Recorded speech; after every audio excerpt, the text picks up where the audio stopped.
8 correctional officers of color are suing Ramsey County for discrimination. An attorney representing the officers says they were prohibited from entering or working on the floor where former MPD officer Derek Chauvin was being held.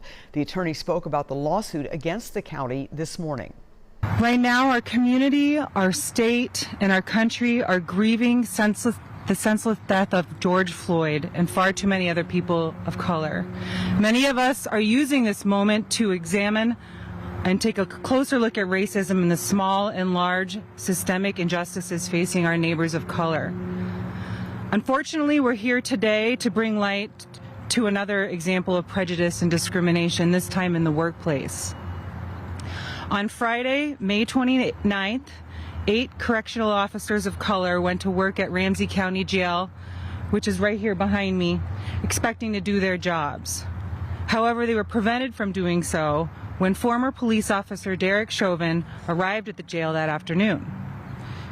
Upon his arrival, Superintendent Leiden ordered that all the correctional officers of color were to be prohibited from guarding Chauvin or going anywhere on the 5th floor where he was to be held. This decision was made solely because of the color of the officer's skin. We're here today because 8 individuals who were impacted by this decision were brave enough to come forward.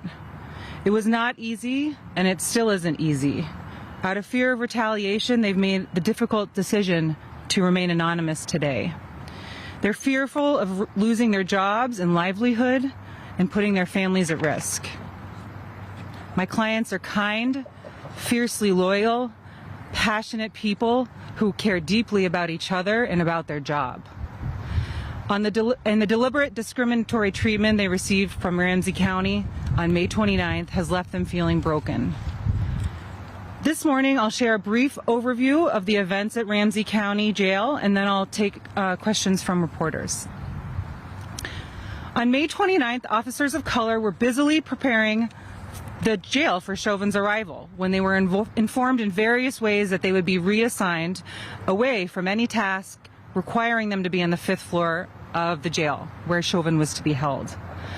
For example, 2 of the officers of color were tasked with cleaning the 5th floor to prepare for Chauvin's arrival, which involved removing urine and other unsanitary waste.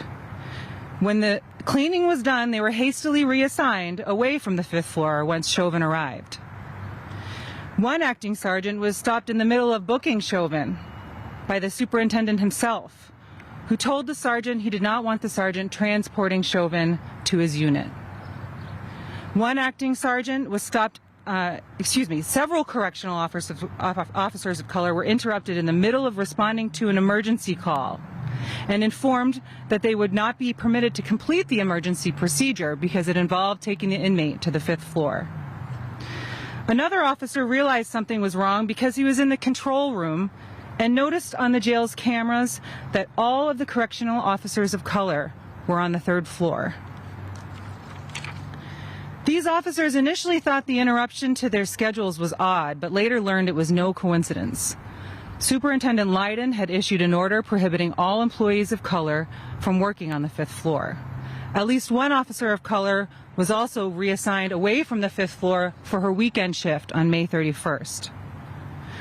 I want to note that this was not a split-second decision, as the sheriff's office seems to be saying at this point. Superintendent Leiden shared his idea of segregating officers with one of his sergeants prior to issuing it. The sergeant, a person of color herself, informed Leiden that his plan was offensive, but Leiden marched on and issued it anyway. And that lieutenant was not alone in objecting to the superintendent's order. The superintendent implemented his order and stuck by it despite receiving urgent complaints from several other employees, including many of my clients. In the face of these complaints, Leiden initially defended his decision, claimed it was backed by Sheriff Fletcher and other leadership, and justified it by saying that the officers of color were a liability around Chauvin. After some time, Superintendent Leiden finally backed down and claimed he had decided to change the order, but at that point the damage had been done. Shifts had already been reassigned, and the blatant discrimination had broken the trust and the bonds between the jail staff and the supervisors. Some officers of color were so upset they went home, concerned emotions would endanger their fellow officers and inmates. The employees affected by the order were hurt and upset that the jail leadership did not trust them because of their skin color. These employees are highly trained professionals whose job it is to keep each other safe, the inmates safe, and the jail safe. That trust is critical to maintaining safety in that dangerous and intense jail environment.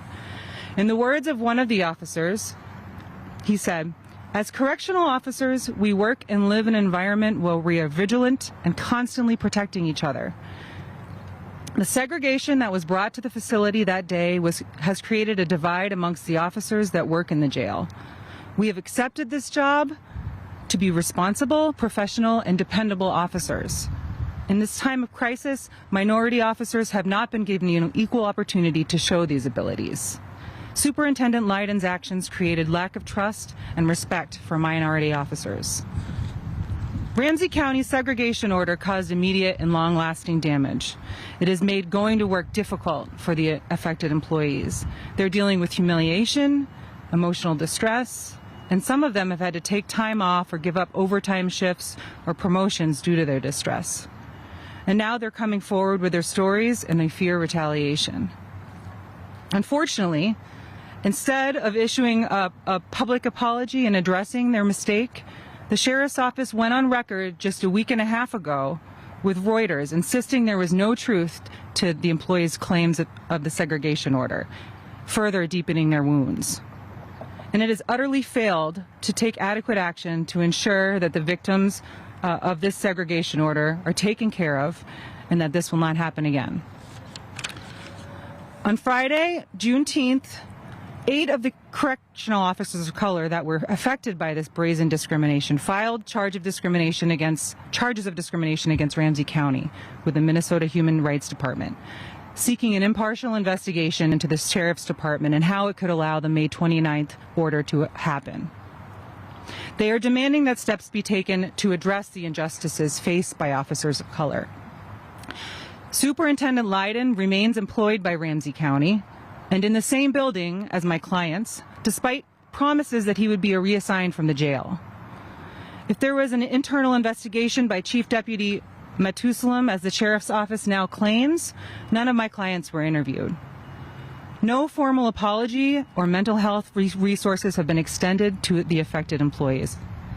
To address the harm they faced, these 8 officers are asking for removal of Superintendent Leiden and swift discipline of any other leadership who were involved or complicit in these actions. They're also requesting comprehensive in-person diversity and anti-bias training for all jail staff, a formal apology and retraction of the defamatory statements to the press, and a concrete plan to ensure that this discriminatory behavior never happens again at Ramsey County. In addition to those steps, they're seeking compensation for their emotional distress and lost earnings. These individuals want their experience and trauma recognized. They want their credibility restored, and they want justice served. In response, Superintendent of the Adult Detention Center, Steve Leiden, says the decision out of care and concern for employees who may have been traumatized by recent events. He says he changed that order within 45 minutes of making it. Leiden also says he issued an apology to the affected employees.